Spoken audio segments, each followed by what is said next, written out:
regardless of the comic skater type people out there who say that comics aren't about social justice, that in fact, they have always been about social justice. Welcome to the Comic Lounge. I'm Ryan, and I got a really awesome interview for you guys. I'm talking to Gerry Conway, legendary writer.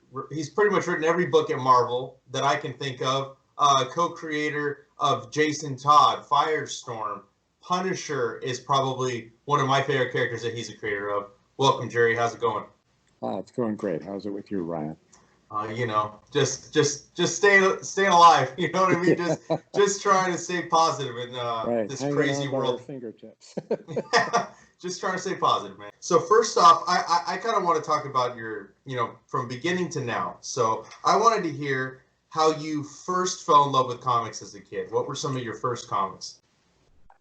I guess I started off with, the typical young readers comics of the 50s, which would have been things like Walt Disney comics and stories, and Superman, I think, was the first superhero comic that I read. I'm not sure whether I became aware of Superman before or after the TV show at the time, which was, the George Reeves Adventures in Superman. I remember seeing an ad for that on TV. And then subsequently started reading Superman and then Batman. And when the Marvel books started to arrive, I fell in love with those. Fantastic Four #4 was the first Marvel comic that I read. Right. So, I got in pretty much at the ground floor of the Silver Age. Yeah. And is it true that you had your first comic book published at 16? I'm not sure. I'm not sure whether it was published at 16. I know that I sold it just before I turned 16. That's crazy. My first story. The first published story was probably sometime during the time I was 16. Yeah. That's crazy. Can you talk a little? Can you talk a little bit about that? How that even came to be? I mean, that's pretty crazy.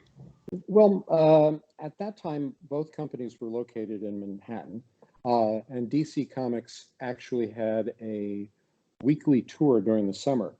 And I convinced my dad to take me and a friend of mine on the tour. And while I was on the tour, I met Marv Wolfman and Len Wein, who were several years older than I was at that time. I think they were just in college or just about to go into college, and found out from them that they were going every week. And what they would do is they would go on the tour and then split off and go talk to the different editors, maybe schmooze with some of the artists who were doing work in the production department. And I decided I would do that too. So from that point on, every Thursday during that summer, I went to on the DC tour and split off and talked to the different editors. I developed a relationship or friendliness with an editor named George Cashton, who was at that time editing books, some of their kind of semi-mystery superhero books. And I think things like Ultra, the super alien, things like that. And he was letting me pitch story ideas to him. During the school year, I would, get off from school at 3 o'clock, jump on a bus, jump on a train, show up at DC around 4 o'clock, talk to the different editors. By that time, I was just walking in, and they were letting me wander around. And eventually, George was on the verge of buying a pitch of mine for Hawkman, which he was editing at that point, when he lost his job, and told me that this new guy was taking over for him, and that was Dick Giordano. And Dick graciously, took up where George left off, and I hung out at his desk for a number of months, never selling anything to Dick until the editor who was sitting across from him, Murray Boltinoff, he became convinced that I was actually working for Dick, And since Dick was the hot new editor, Murray wanted a piece of this action. And he asked me to pitch a story to him. So I did. Eventually, that was a 3-page story. It took me an entire summer of rewrites under Murray to get it into a shape where he was willing to buy it. And then he realized that he had bought my first story. So that was a bit of a surprise to him. So that's basically how I got it. It was just persistence, dumb just luck, hustling.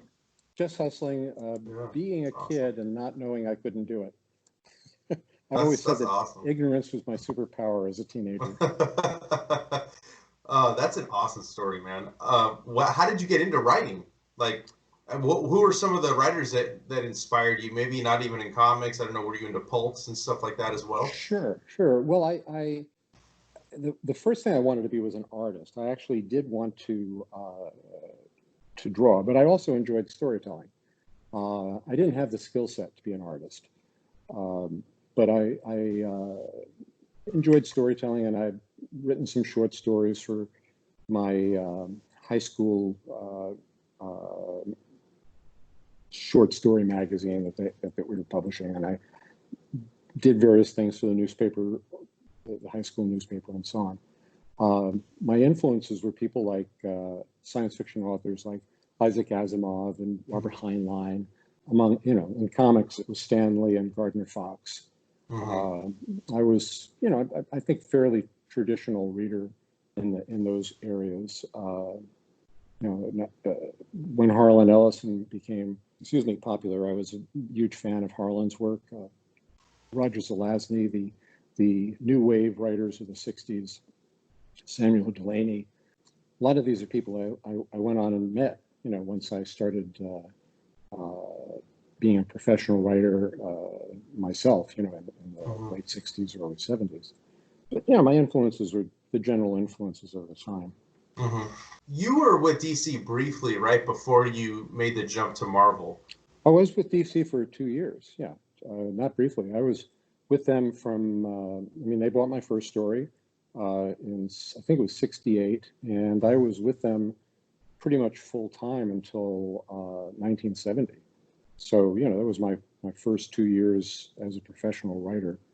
And I wrote a lot during those 2 years for Dick and Joe Orlando.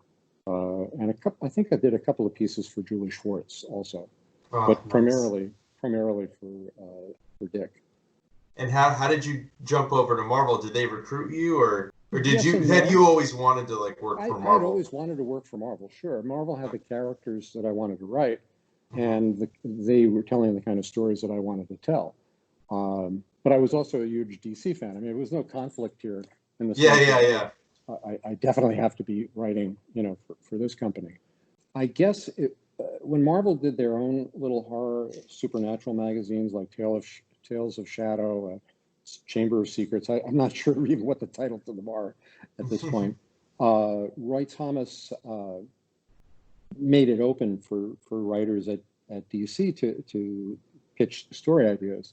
We all knew each other semi-socially because there was some informal social gatherings where people would go, like a thing called First Friday at Archie Goodwin's apartment, where creators would show up and chit chat and drink, and so on. And I had met Roy a couple of times there, and when these titles opened up, it was natural for people like myself and Len and Marv to pitch to them. After I'd done these stories for Marvel in their supernatural magazines, Roy asked me to do the Marvel writing test, which was to dialogue 5 pages of Gene Colan art. I did that. Stan was, lukewarm about it, but, okay with it. And Roy gave me some assignments based on that. And mentored me, into writing in the Marvel style. And eventually that led to an offer to do 2 regular books a month, which were Submariner and I think the first regular book was Daredevil, and then that expanded to Submariner and Iron Man followed. So it was Daredevil, Iron Man, and Submariner. I mean, I think one of the series you're best known for is your run on Amazing Spider-Man. I mean, you succeeded Stan Lee, and you're saying that he was one of your influences. Oh yeah. What was your initial thought when you found out that you were going to be taking over? Did you want to do it? Like, did they offer it? I can only imagine what that's like. I mean, following Stan Lee on Spider-Man. So I just want to hear this story from you. Well, I had already preceded him on, not preceded him, but already followed him on The Mighty Thor a few months before. So I was accustomed to the idea of following in Stan's tracks. But of course, there's a big difference between writing The Mighty Thor, which, I had already gone through some changes just from Jack Kirby leaving the book to John Buscema being on the book, and working on Spider-Man, which still had, John Romita as the primary artist. So I was excited by it. I wanted it desperately. There was no question in my mind that I wanted it. And I campaigned for it to the extent that there was any campaigning to be done. I just put my hand up and said, please, let me have a shot. But it wasn't really that difficult, because at that time the hierarchy of writers at Marvel were Stan, was the top writer and was basically removing himself. Then Roy Thomas, and then me. So, if Stan didn't want to do it, Roy did it. If Roy didn't want to do it, Gerry did it. So that's pretty much how it went. And then we had other writers who would come in after I might have started a series in collaboration with Roy or on my own, and they would take it and pick up from there. So it was it wasn't like a big shock that fell to me, but it was humbling.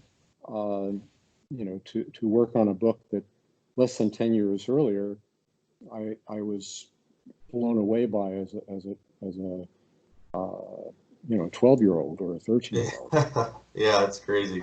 And you wrote just two stories that stand out to me: Death of Gwen Stacy and Intro of Punisher. Because, like I said, Punisher is one of my favorite characters, right? So did you pretty much have free reign, like to put your ideas in, or did they still kind of try to oversee or kind of rein in maybe some of your ideas a little bit? Well, the way that the editorial system worked at Marvel was kind of it had grown up under a system where there was one editor and one writer. That was Stan Lee. And Stan, at that time, they were publishing about 10 books a month. Then as the deal that had prevented them from expanding the line broke up, they started to expand the line, and Stan started to spread some of his editorial duties onto Roy Thomas's shoulders. And Roy, the way it would work is, Roy would work with other writers in a very loose sort of fashion, because he wasn't really the full editor, he was an associate editor, and he could guide them, but generally if Stan signed off on something, Roy wasn't going to, get that heavily involved in it. Then as the series expanded, as the titles expanded, there was less and less oversight. So you ended up in situations where writers were in de facto their own editors with some editorial oversight. On Spider-Man, when I first came in, I was working directly under John Romita. John Romita was the lead on that book. His name came first, and we would talk over plot ideas, and then John would basically plot the book out, based on our discussion, and then I would dialogue it. John came up with the idea of killing off one of the supporting characters. He said, we should make things feel, like there's some jeopardy and some consequence to the book. Readers really, become more invested. so let's kill off one of the supporting characters. And, everybody thought that was just fine. John's initial thought was maybe we'd kill off Aunt May. And I didn't think that was a good idea because I felt she still had a lot of play left in her as a character that complicated Peter's life and provided story possibilities. I had always felt that Peter's intended romantic partner was Mary Jane Watson. I mean, she had been built up for months before she was revealed, and then her reveal was just spectacular. And then she kind of, sidestepped, was brushed aside in favor of Gwen Stacy, who was more the femme ideal of Stan. He had a particular female image in his mind, similar to his wife Joan, and that was Gwen. But my heart was always, with Mary Jane. So again, I was in favor of killing off Gwen Stacy and replacing that love interest with Mary Jane, because I thought there was more development in that story. Pitched that idea. Roy was fine with it, and Stan was fine with it. But in terms of the actual execution of it, we, the artist and I, in this case was Gil Kane, we were pretty much left to our own devices about how we were going to execute it. And that's pretty much how it was told. I mean, it's crazy because that alone, that created so many stories for Peter to where it still affects him to this day. Sure. It's insane. It's the second major trauma of his life.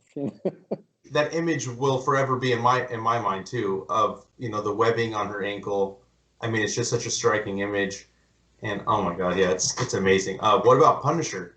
What was the genesis of that character? I didn't get a chance to ask you when I met you briefly in person at a con a couple years ago, but I'd love to hear the story behind that. Well, in terms of the Punisher, that was part of the return of Gwen Stacy storyline that Stan mandated.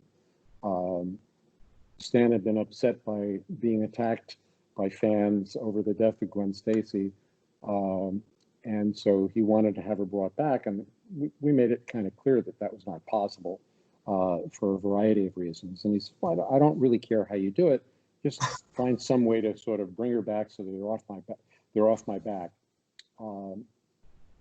To do that, I wanted to create a new villain for Spider-Man that would be kind of behind the scenes, making things happen, and ultimately responsible for the Gwen Stacy clone.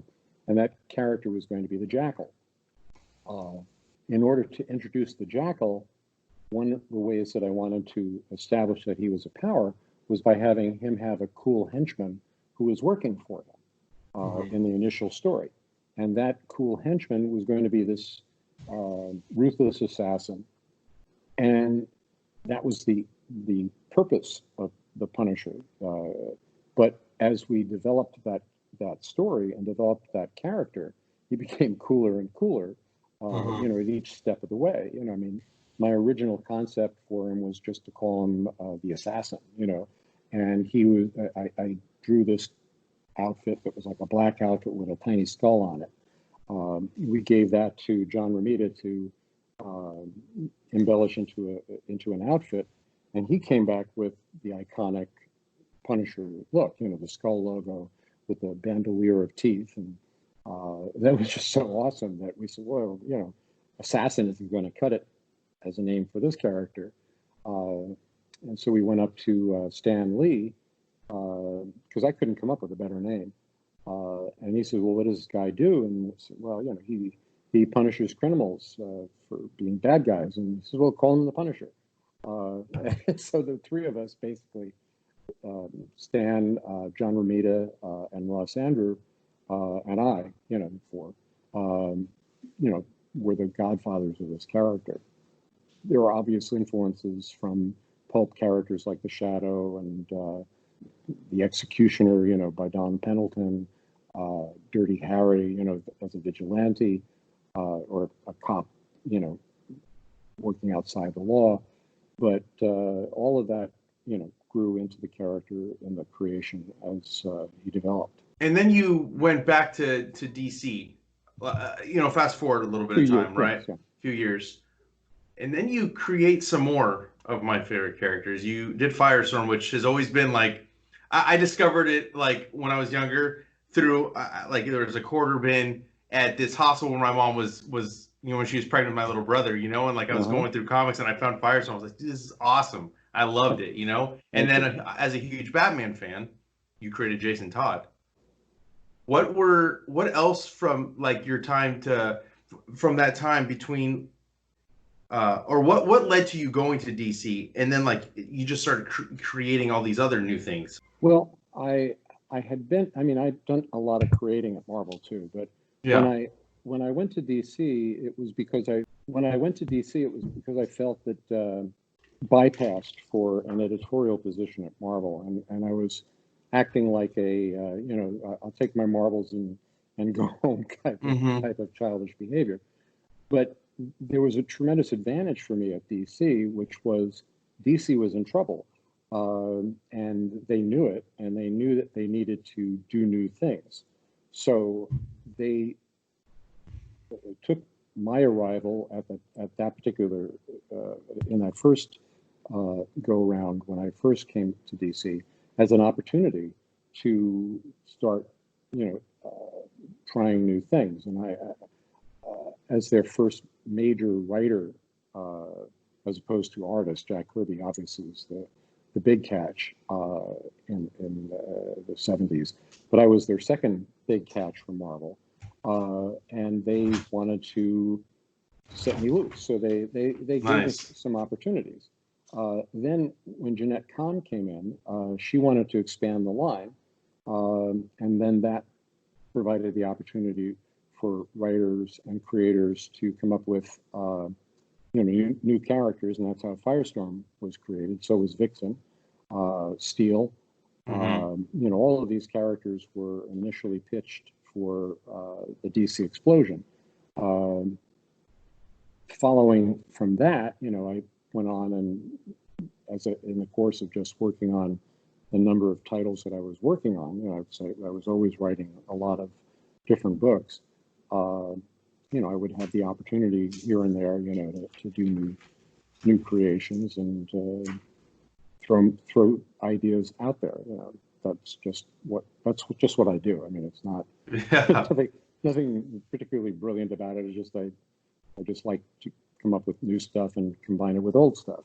Can you talk a little bit, so did DC give you more than just writing? Because you said you didn't get the editorial job that you thought that you maybe should have got, right, at Marvel. Right. Did they kind of give you a little bit more, I don't want to say power is not the right word. I'm thinking of the wrong word, but you know what I'm saying, like a little bit more? Yeah. I initially, my first year that I worked at DC after leaving Marvel, I was an editor-writer. So I had, more authority over my creations. Marvel was giving me authority, in the sense that I wasn't getting a lot of oversight, but I'd wanted the title, I'd wanted to feel like my career had led to that acknowledgement, and I didn't feel like I'd gotten it. But at DC, I was made a writer editor. But after a brief return to Marvel, when I came back the second time to DC, I was just a writer working for other editors. So it really depended upon which editor I was working with, to the amount of freedom that I was given to be creative. Some editors were better at it than others. And some of them were, very constructive and very helpful, and others were not so constructive and not so helpful. Yeah. Since those times, I know you've gone back to Marvel. You've done work for both Marvel and DC. I know you wrote a Carnage series a few years back. What else do you have going on now? Like, are you working on anything for either one of them right now? Maybe that you can tease a little bit, or maybe you can't talk about. I had a series approved at Marvel before the pandemic. Oh, yeah. And I mean, it's possible that we'll go forward with that. I was kind of dragging my feet a bit on it because I'm not the writing beast that I used to be. I'm much more of a slowpoke now, and I'm not sure that I'm able to meet the needs of a monthly publishing operation. But if I'm able to do that one, they're happy to have me do it. So we'll see. Awesome. And not only have you written some of my favorite stories, you've also worked maybe directly or indirectly with some of my favorite creators. There's two names that stick out to me that you're associated with. One is Kirby, and Frank Frazetta. Oh. You worked on Fire and Ice. You were a writer on that. Yes. I need to know. Could you share a Kirby story that you may have? And then I also want to hear a Frazetta story if you have one of those as well. Well, ironically, with Kirby, my comic book work with Kirby was kind of at a distance. When I worked with Kirby at DC, I was editing and dialoguing the last couple of issues of Commandy that he worked on. Then at Marvel, subsequently, I worked with him very briefly to do some covers. So I really don't have a lot of any real Kirby stories from that. However, a few years later, once I'd moved out to California, I found myself working in animation at Ruby Spears at the same time that Jack was working there. Oh, nice. As well. By that point, I've always had conversations with Jack over the years, by phone for the most part, and I'd met him a few times.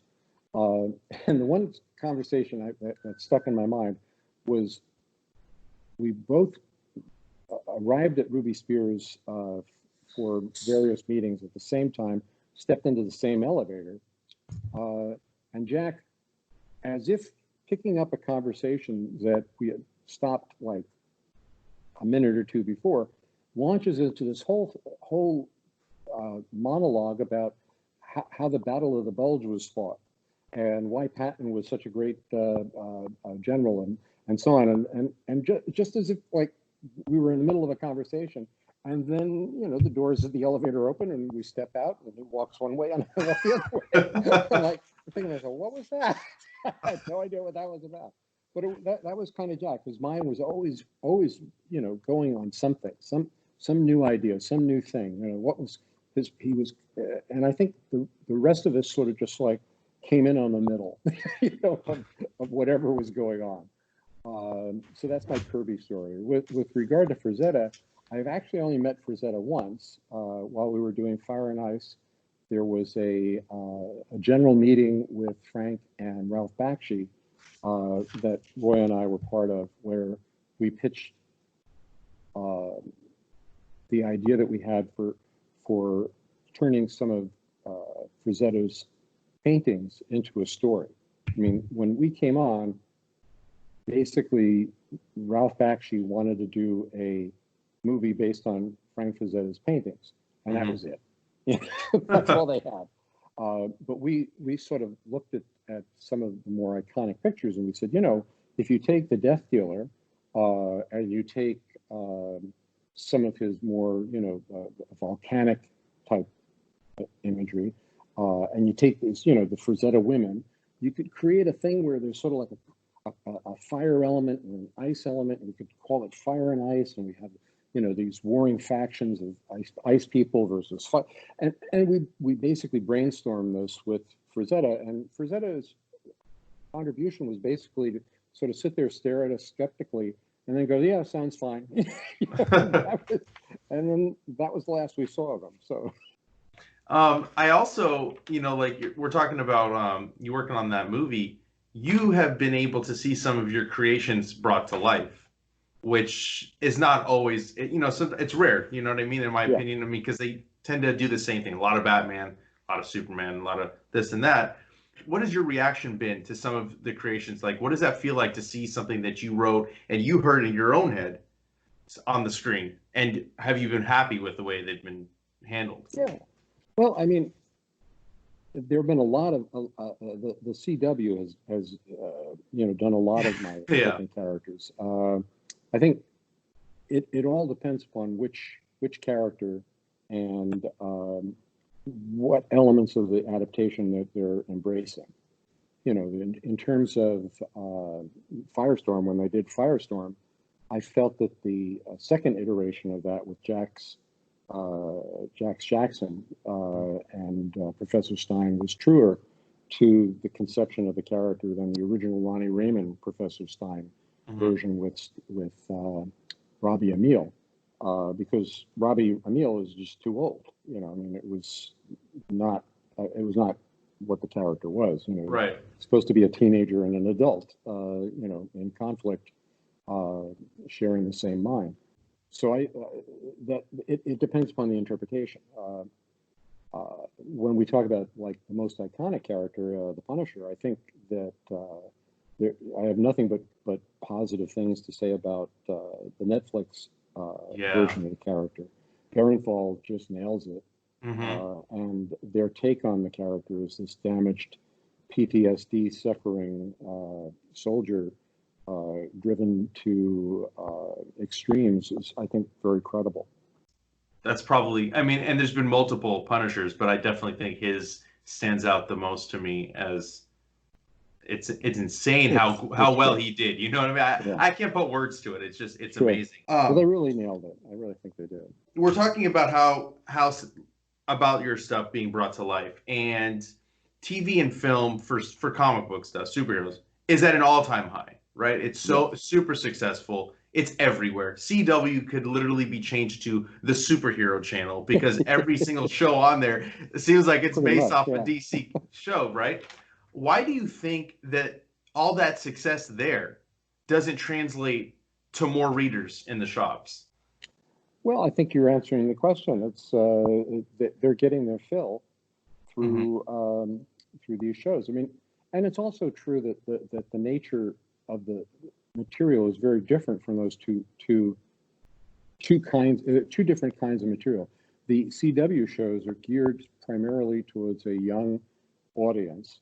They're easy to digest, and they focus in on the relationships of the characters to each other, not the superheroics so much. I mean, it's if you broke it down by minute, maybe 5% of the show is superheroics, and the rest of it is character. So that can create a wide readership. Comics, on the other hand, have become increasingly invested in the mythology and the continuity, what we used to call continuity, even though there is no continuity anymore, as far as I can tell. But the deep dive, and that requires familiarity with the material and interest in the deep dive.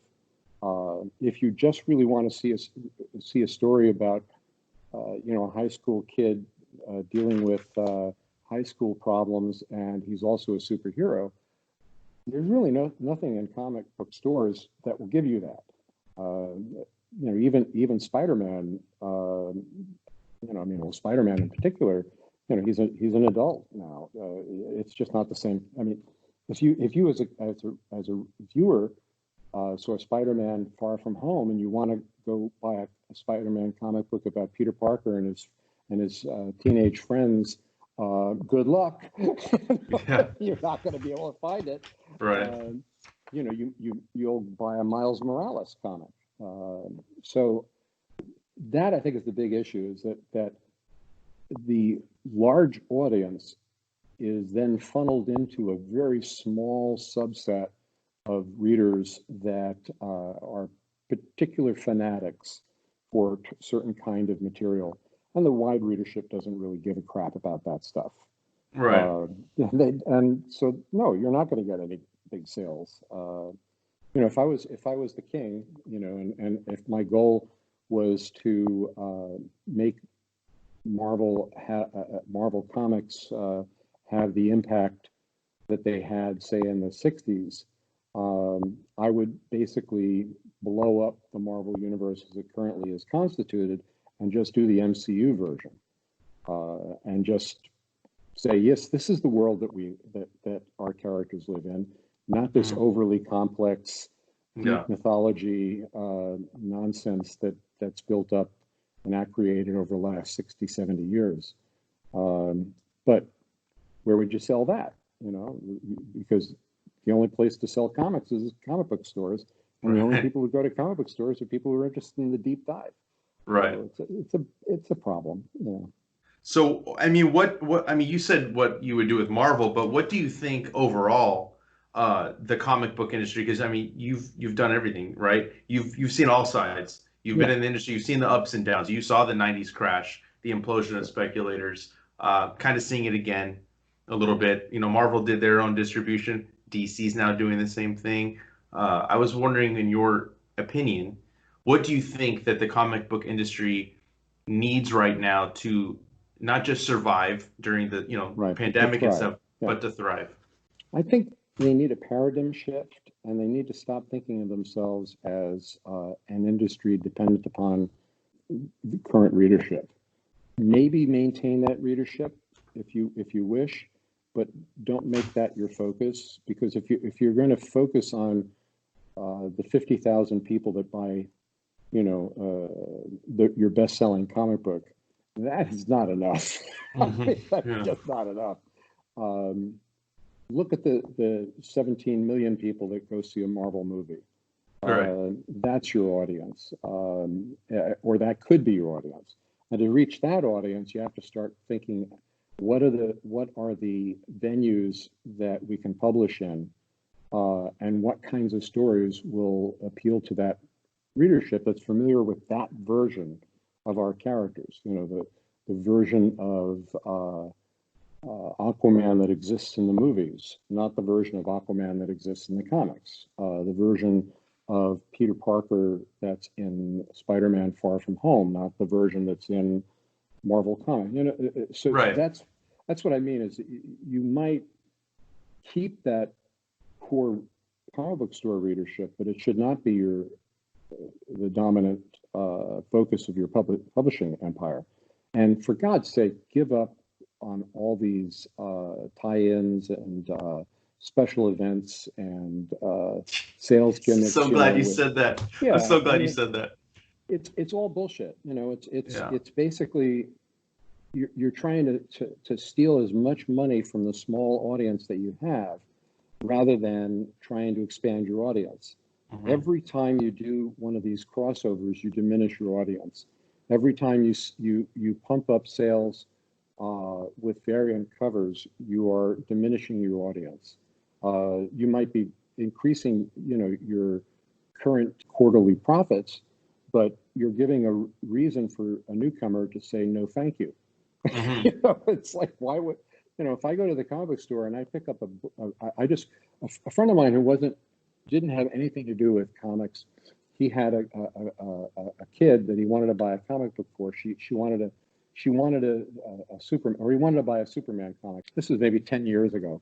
And he called me up after. He said, I went to this comic book store to buy a Superman comic book for my kid, and I couldn't figure out which one to get. I said, what do you mean? He says, well, there were all these different versions of Superman, and I don't know which one I'm supposed to buy. I said, well, you got a problem. I can't tell you which one to buy either, And if you're creating barriers for new readers, that is by definition the worst thing you could be doing as a publisher. Yeah. I think both companies need to stop concentrating on their short-term bottom line and start trying to think of ways to expand their readership permanently by appealing to younger readers who are less invested in the mythology and just want to read a good story, but still want to feel like the books are, going somewhere. It's cut the line, cut the line. Instead of doing, 5 different X-Men titles or 6 different versions of Justice League. Just put out one.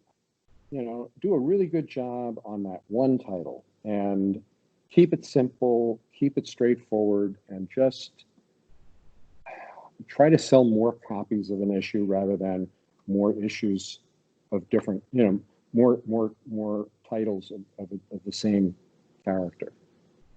Yeah. I mean, this seems like simple stuff to me, but you have no idea how good it feels to hear you say that. Yeah, you know what I mean? Because like that's how I feel as a fan. I feel the same way. Like I've been reading since I was 5. I'm 33.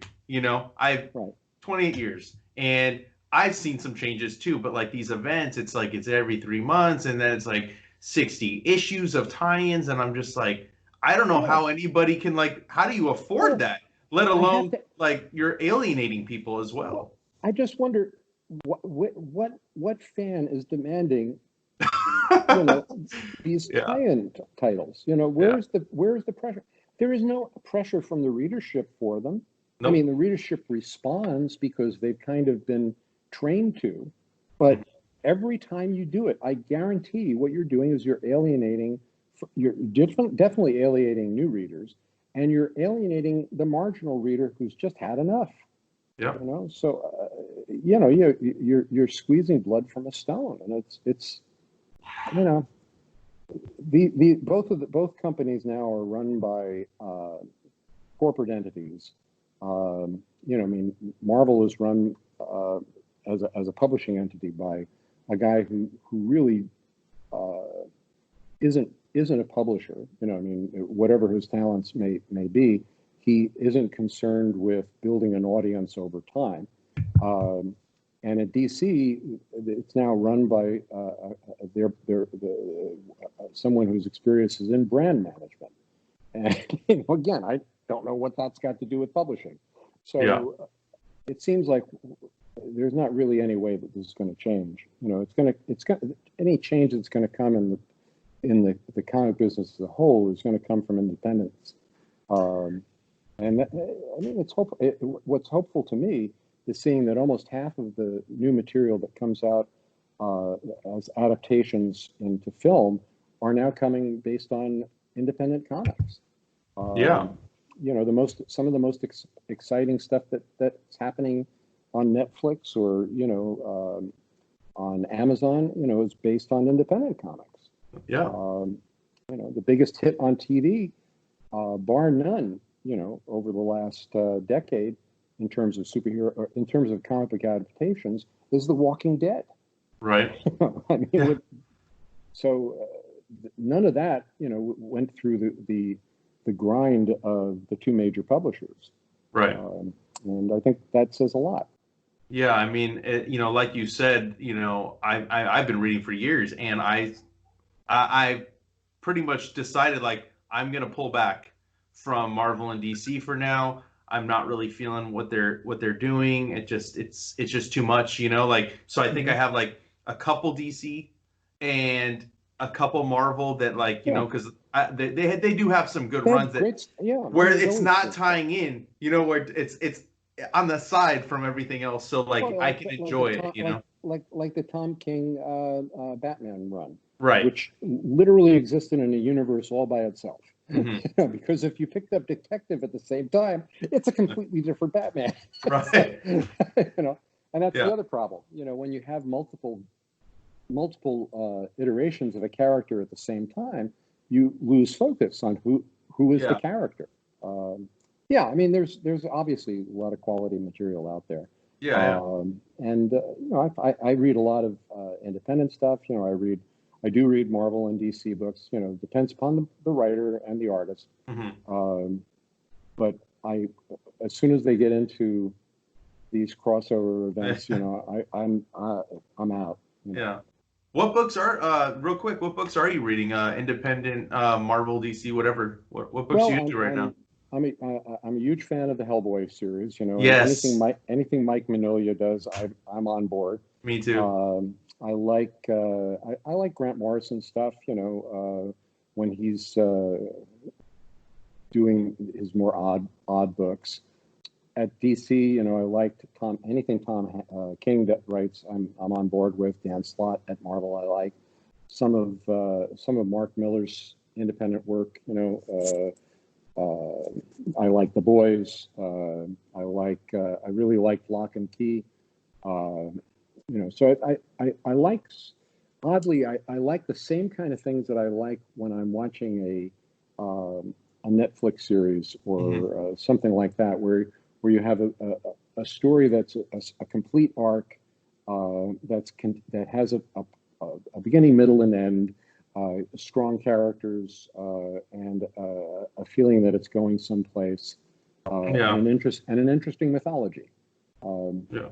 Beyond that, and that's the big problem I have with most of the material. I tried reading the Dawn of X, House of X, and I read the whole thing, and at the end of it, it felt like I'd gone in a circle, and I didn't really feel like I had gotten anywhere. It was well written, it was smart. There were some fun bits in it, but I didn't feel any need to continue reading at the end of that. It just, we started here, we went all the way around, and we came back to here. And sadly, that feels like a lot of things these days. And then with the constant reboots, just around the time you get invested in something, they blow it up and start something else. I feel you. So before we get out of here, there's one more question I want to ask you. It is in regards to reclaiming the Punisher logo for the Black Lives Matter. I think it's an amazing thing you're doing. I was wondering if you could share with myself and everybody watching right now a little bit more about that and what's going into that. Sure. Well, it was a fundraising project that we did in June, and the idea was to because we had seen that the Punisher symbol had been misappropriated by some elements of the police and the military to basically create a symbol of oppression out of a character who, he can be interpreted in many ways, but he is not a force for control and oppression. And I thought, wouldn't it be great if the protesters who are being confronted by cops wearing Punisher symbols could be wearing a Punisher symbol that celebrated Black Lives Matter. I talked it over with my wife, who is very good at organizing things, and with some fellow creators on Twitter, and came up with the idea of asking artists of color, young artists who wanted to get a start, to contribute designs for T-shirts that would celebrate Black Lives Matter through the Punisher symbol, and basically reclaim it as a symbol for justice. Whether and that means what it means to anyone who sees it. It is what it is to you. What it isn't, as I say, is a symbol of oppression. So we put together this fundraiser. We had received about 25 submissions of logos and T-shirt designs, and we worked with a company called Custom Ink to put out this fundraiser for Black Lives Matter Los Angeles chapter. And we raised about $77,000 doing this, and sold over 5,000 shirts. So I'm expecting to see some of them at conventions when they start up again. And I'm hoping we'll see them on the streets. That's my other hope. But beyond that, it was just nice to see the community come together in support of a worthy cause, and to show that regardless of the comic skater type people out there who say that comics aren't about social justice, that in fact they have always been about social justice. That's an amazing thing you said, because I have my issues with the comics gate thing. We don't need to get into it, but yeah. So Can you share are these shirts still available? Can people still get them or no? The actual fundraiser is done, but the most popular shirt, Black Lives Matter Skull for Justice shirt, is currently being sold by Don Nyogan, the designer, in his own fundraiser through Custom Ink.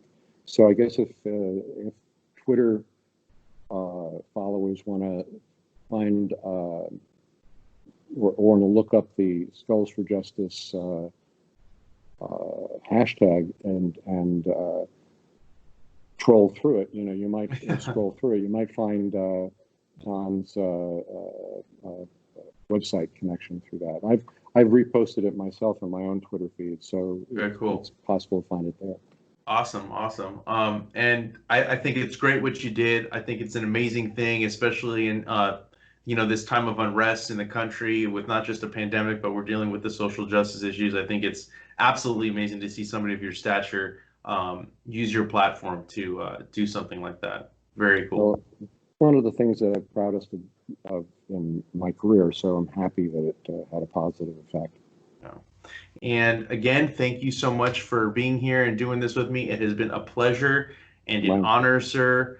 Can you share with the listeners too? I'll throw the links down below, but can you tell us where we can find you online? Well, you can mostly find me on Twitter, where I mouth off on a daily basis. And my Twitter handle is Gerry Conway. It's pretty easy to find. Okay, awesome, man. And would love to do this again with you sometime. Thank you so much. You bet. All right.